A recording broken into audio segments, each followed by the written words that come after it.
Salam mənim əziz dəyərli YouTube izləyicim, hamınızı xoş gördük. Bugün sizlər üçün bundan qabaqçı paylaşımda da pianino tortunu paylaşmışdım. Orada danışmağa montaj işlərində bəzi səbəblərdən siz üçün qeyd edib tanışıq videosu çəkə bilməmişdim. Bugünkü videomda həm daha biraz fərqli dəyişikliklər də var və burada daha qısa eləmişəm ki, insanlar baxanda sıxılmasın. Və ilk öncə kanalıma yeni baxanlar və yeni izləyicilərdən də xahişim odur ki, kanalıma abunə olmağı və videomu bəyənməyi unutmayın. Və bu cür yeni tortlar və paylaşımlar və s. yeniliklər görmək istəmək üçün bildirişləri də sizə də gəlsin. Pianinomuz pəmbə rəngdədir. Qız uşağına aid olduğu üçün və öncədən yenə deyirəm, yeni izləyicilərimiz üçün biskvitin diametrini soruşacaqlar. Bu başdan deyim bilsinlər. Biskvitimiz 28-30 diametri arasında və bunun resepti də kanalımda var. Kvadrat olan biskvitdir. Oradan da girib baxa bilərsiniz o yumurtadan. Və kremimiz həmişəki kimi qaymaqlı kremdən istifadə edirəm. Mən şanti krem istifadə etmirəm və qaymaqlı kremin 3-4 növünün hazırlanması da o da YouTube kanalımda var. Və burada gördüyünüz kimi mən pianino necə kəsimini göstərməmişəm. Çünki bundan öncəki tortların hazırlanma videosu 80-107-də onu göstərmişəm. Burada daha sıxıcı olmasın deyə o yerini çəkməmişəm. İstəyənlər bundan qabaqçı video paylaşımında da girib orada baxa bilərsiniz. Və bundan qabaqçı paylaşımda bu cür xırda detallar o qədər çox etməmişdim. Burada məsəl üçün yeniliklərdən biri də budur ki, və bu cür məsələn zolaqlar, bu cür xəttləri başqa tortlarda da eləmişəm. Daimi kanalımı izləyən izləyicilərim hamısını görüblər. Daha fərqli burada isə məsəl üçün pianinoda lakların bilinmə nöqtələri kimi burada məsəl üçün sulu boyanı kistə batıraraq onu canlandırmışam. Yəqin evdə pianino olanlar məni başa düşəcək nəyi fikrimi sizlərə çatdırıram. Və çox maraqlı sual verim sizə. Məni kim haradan izləyir? Məsəl üçün ölkəmizin hansı köşəsindən, ən çox məsəl üçün mən Sumqayıtdan, Gəncədən və ölkə xaricindən isə Rusiyadan, Almaniyadan izləyənlər var. Sizlər də öz qeydlərinizi aparsınız və kimlər məni haradan izləyir, onları da bilmək mənə çox şad olaram. Və tortumuzun üzərində ulduz nasatkadan istəyənlər zövqə görə daha xırdalan da eləyə bilərlər. Mənim üçün ən rahat, ən incə ulduz rahat görsənmək üçün 6 şüşəli xırda ulduzdan 6 nömrədə səhv eləmirəmsə ya da 4 nömrə ondan istifadə edirəm. Və kanalımda 300-dən çox tortların hazırlanma videosu var. İstəyənlər tortların sıvanması haqqında məsəl üçün çox insanlar yazır. Bütün rəylərinizi görürəm. Elə rəylər var ki, mən onlar haqqında YouTube kanalımda burada danışmışam. Onun üçün o cür rəylərə mən cavab verə bilmirəm. Çünki siz çoxsuz mən təkəm. Və yenə də fürsətdən istifadə edib istəyirəm ki,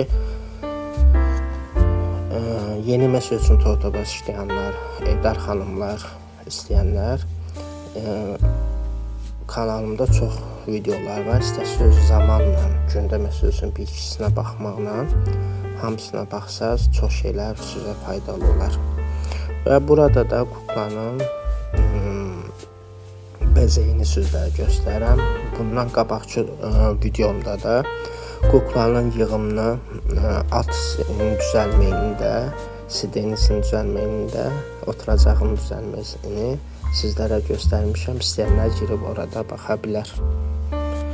Və dediyim kimi yenə də bundan qabaqki tortların hazırlanması 107-də göstərmişəm. İstəyənlər oradan girib baxa bilərsiniz. Və story-dən baxan izləyicilər biskvit haqqında sual verirlər, resepti tapa bilmədim. O insanlar məsəl üçün indi kanalımda əgər bu videoya baxırlarsa, kanalıma keçid etməyi çox adamlar bilmir. Ya bilirlər, bilmirəm, tənbəllik eləyib keçmirlər. Ataş Rəsulov yazısına vurduqda kanalıma keçid edirsiniz və ən başda da qaymaqlı kremin hazırlanmağını göstərmişəm və kanalımın aşağı hissəsinə düşdükdə papka hissələr var. Papkalarda məsəl üçün piroqların hazırlanması da var. Kanalımda 6-7 nöqtə piroqların hazırlanması da var. İstəyənlər girib oradan onlara da baxa bilər. Ən çox verilən suallardan biri biskvitin hazırlanmağıdır. Biskvitin hazırlanmağının 4-5 növdə qara biskvit, ağ biskvit 18 diametrdən 30 diametrə kimi biskvitlərin hazırlanmağı kanalımda var. İstəyənlər girib baxa bilərlər. Və tortun ən maraqlı yerlərinə gəlib çatırıq. Tortun dillərinin hazırlanmağını sizlərə göstərirəm.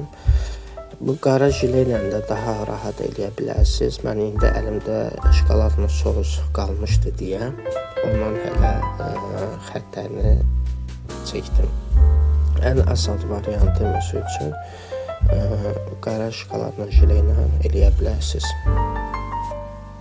Və əlavə kimi suallar olsa, yenə də deyirəm, bundan qabaqki videoya da baxın və kimin yeni təklifləri, məsəl üçün yeni ideyalar varsa da, mənim bir yanlışım, sizin daha mənalı, qəşəng, gözəl kimin təklifləri də varsa yazın. Yəni öyrənmək ayıb deyil. Mən də özüm bildiyim özümdə də öyrənə işləyirəm. Və sizin o irad və təkliflərinizi də şərh bölümündə görmək istəyərəm. İnşallah xoş sözlər yazanlardan təşəkkür edirəm. Çalışın jileni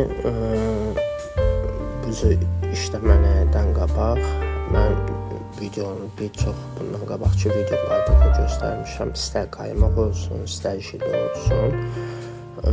Torbada onu əlinizlə biraz açın, yəni qarışdırın. Çünki istər qaymaq biraz qaldıqda istərsəm köpük verir. Jile isə məsəl üçün bərk olur. Onu əlinizdə biraz açın və ya qabaqcadan bir amca su jileyə və ya şərbət. Onu biraz qatılığını açın ki, rahat torbada işləyəndə rahat işləyə bilərsiniz. Və pianinomuzun üst hissəsini həm müştərinin öz istəyinə, həm də mənim təklifimlə belə bir şey elədik. Güllərin üst hissəsində olmağı, həm də tortda boşluq qalmasın. Bundan qabaqki pianinoda məsəl üçün daha boş, sadə eləmişdim. Bunda isə daha biraz təkmilləşmiş forması, həm də müştərinin öz istəyinə belə bir şey elədik. Məncə də gözəl alındı. Sizin fikirləriniz də önəmlidir, yenə deyirəm.